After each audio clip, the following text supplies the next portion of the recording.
அப்படியா மேடம்? சரி. அப்புறம் மேடம் இன்னைக்கு வந்துட்டு கோசாமியோட ரிதர்ஸ் லேடியை வந்துட்டு அறிவிக்க போறாங்களா? உங்களை தான் அறிவிக்க போறாங்களா ராத்திரி?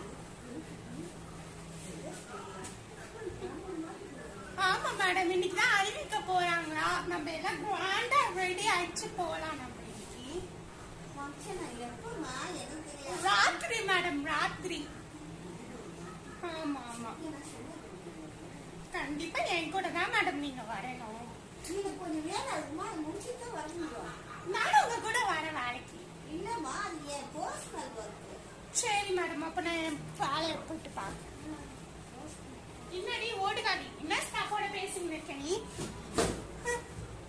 உனக்குதான் வேலை வெட்டி இல்லை. பாரு ஏன் சரி ஏன் சரி ஏண்டி உனக்கு நான் திமிரன் தான் எப்படி